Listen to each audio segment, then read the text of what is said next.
মেহেদী হাসান মিরাজ যদি টেস্ট ক্রিকেটটাতেই সবচেয়ে বেশি মনোযোগ দেন, টেস্ট ক্রিকেটকেই তার ধ্যান জ্ঞান বানিয়ে তোলেন, হতেও পারে সাকিব আল হাসানের পর বাংলাদেশের ক্রিকেট হিস্ট্রিতে বেস্ট টেস্ট অলরাউন্ডার হিসাবে মিরাজের নাম লম্বা সময় ধরে টিকে থাকবে। মিরাজ এটা বোঝেন কিনা আমি জানি না। সাদা বলের ক্রিকেটে মেহেদী হাসান মিরাজ যতটা গড়পড়তা, কিছু ক্ষেত্রে যতটা বিলো স্ট্যান্ডার্ড, লাল বলের ক্রিকেটে বা টেস্ট ক্রিকেটের মিরাজ ততটাই দুর্দান্ত। এই কথাটা মিরাজের সাদা বলের পারফরমেন্স নিয়ে যতগুলো সমালোচনামূলক ভিডিও আমি বানিয়েছি প্রত্যেকটাতেই কমন কথা আমি বলেছি। লাল বলের মিরাজের সেই দুর্দান্ত একটা পারফরমেন্স, নাম্বার 7-এ ব্যাট করতে নামে অস্ট্রেলিয়াতে প্রস্তুতি ম্যাচে অস্ট্রেলিয়া একাদশের বিপক্ষে সেঞ্চুরি, নট আউট সেঞ্চুরি। খেলা দেখিনি, যতটুকু অনুমান করতে পারছি নাম্বারস দেখে, যে জায়গাতে যেভাবে মিরাজ 100টা করেছেন তাকে দুর্দান্ত খুব ভালো ক্রিকেট খেলতে হয়েছে এবং একটা পর্যায়ে গিয়ে হয়তো তাকে ওয়ানডে ধাঁচে ব্যাট করতে হয়েছে। But then again Miraz test ক্রিকেটটাকে কিভাবে মূল্যায়ন করেন আমি জানি না। মাঝখানে একটা ব্যাপার আমার মনে হয়েছে, মিরাজ 3 ফরম্যাটের ক্রিকেটার হতে চেয়েছেন। ওয়ানডে, টি-20তেও একইভাবে ইম্প্যাক্টফুল হতে চেয়েছেন, যেটা করতে গিয়ে মিরাজের টেস্ট ক্রিকেটের পারফরমেন্সটাও ডাউনগ্রেড হচ্ছিল। আবারও আমি মনে করি মিরাজ টেস্ট ক্রিকেটেই যদি সবচেয়ে বেশি ফোকাস করেন তিনি দুর্দান্ত কিছু করতে পারেন। বাকি দুটো তিনি খেলবেন না কিংবা ফোকাস করবেন না সেটা না, কিন্তু টেস্টটি তার মনোযোগের কেন্দ্রবিন্দুতে থাকলে আমার মনে হয় তার ক্যারিয়ারটা সমৃদ্ধ হবে, বাংলাদেশও সুবিধা হবে। অস্ট্রেলিয়ার যে দলটার বিপক্ষে বাংলাদেশ খেলছে প্রস্তুতি ম্যাচ, সেই দলের এক স্পিনার রক্ষোচেলি অফ স্পিনার 6 উইকেট পেয়েছেন। নাম্বারটা দেখে একটু স্তম্ভিত বলবো না, একটু ধাক্কা খেলাম। আবার এটা খুব স্বাভাবিকভাবে নিয়ে নিলাম যে বাংলাদেশের ব্যাটসম্যানরা তো খুব আনকোরা অচেনা বোলারকে উইকেট দেয়। বাট আরিফুল ইসলাম রনি ভাইয়ের একটা লেখা আমি পড়লাম, সেখানে তিনি স্পষ্ট করেই মেনশন করেছেন যে গত 4-5 সিজন ধরে অস্ট্রেলিয়ার ঘরোয়া ক্রিকেটে রক্ষোচেলি দারুণ বল করছেন। So that is fine enough, fair enough তার 6 উইকেট পাওয়ার পেছনে। কিন্তু এখানে খুব টেকনিক্যাল একটা ব্যাপার আছে, সেটা হচ্ছে 6 উইকেট যে পেয়েছেন, বাংলাদেশের ব্যাটারদের যে জুজুটা বিভিন্ন সময়ে ঘাড়ে, কাঁধে, চোখে, নাকে, মুখে, পায়ে, প্যাডে ভর করে, that is off spinner left handed batsman Sadman, Mominul, Soumya, 6 জনের এই 3 জন বাহাতিকে ওই রকম ওই যে অফ স্পিনার আউট করেছেন। তাইজুলকে আউট করেছেন, মুশফিকের আউটটা আমি দূরে সরিয়ে রাখছি, হাসান মাহমুদের উইকেটটা দূরে সরিয়ে রাখছি। খেয়াল করে দেখেন 6 উইকেটের 4টাই বাহাতি ব্যাটসম্যান। টপ অর্ডারের যে 3 জনের প্রথম 2 জনের উইকেট নিয়েছেন, 2 জনই বাহাতি ব্যাটসম্যান।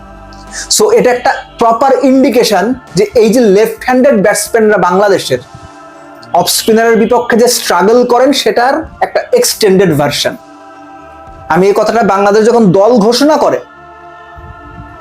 অস্ট্রেলিয়ার বিপক্ষে 2 টেস্ট সিরিজের, তখনই বলেছিলাম যে টানা 5 জন বাহাতি। সো এটা আসলে অপোনেন্টের জন্য প্ল্যানগুলো অনেক ইজি করে দেবে। আমাদের না চেনা স্পিনার রক্ষোচেলি অফ স্পিনার, তিনি সেটা প্রুফ করে দিয়েছেন।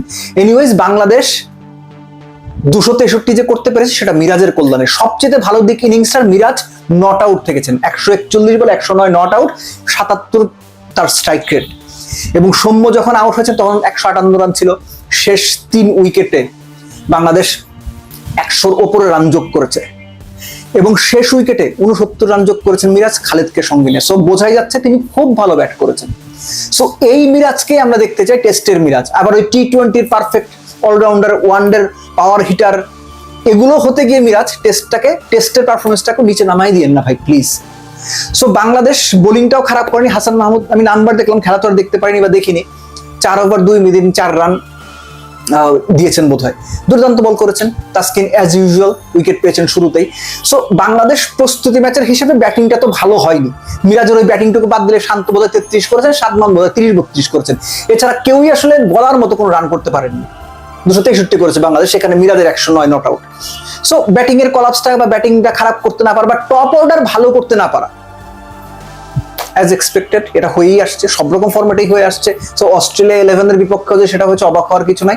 সো বাংলাদেশ অ্যাটলিস্ট ডারউইন অঞ্চলের যে উইকেট, সেখানে আমরা এর আগেও দেখেছি যে টিপিক্যাল যে অস্ট্রেলিয়ান উইকেটগুলো থাকে সেরকম না, স্পিনাররা কিছুটা হলেও সুবিধা পান, একটু সময় কাটাতে পারলে ব্যাটিং করাটা তুলনামূলক সহজ হয়ে যায়। এই ব্যাপারগুলো আছে, টেস্টে কি হবে আমি জানি না, কিন্তু এই ম্যাচেও সেটাই নাম্বার দেখে সেটাই মনে হয়েছে।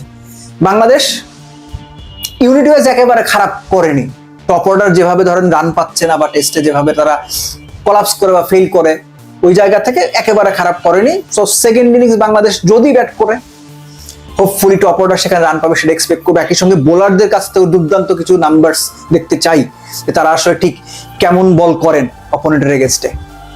কেননা এই অপোনেন্টটা অস্ট্রেলিয়ার মূল দলের তুলনায় হয়তো 1/4 স্বাভাবিকভাবে আমরা সেটা বলতে পারি। আর বাংলাদেশ ব্যাটিং ইউনিট ওয়াইজ একটা শঙ্কার জায়গা, একই সঙ্গে একটা টেনশনের জায়গা ছিল।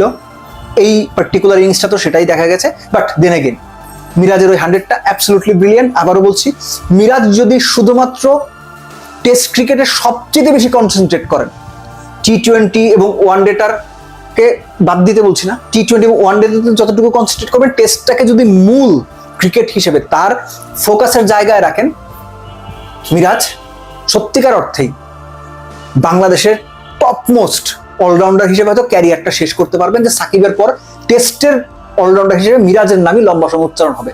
যদি সেটা না করেন, 3 ফরম্যাটের জন্য ইকুয়ালি অলরাউন্ডার হতে যান, তাহলে গ্রেট হওয়া তো দূরের কথা, ওই এভারেজ স্ট্যান্ডার্ডের একজন অলরাউন্ডার হিসেবে হয়তো ক্যারিয়ারটা শেষ করতে হবে।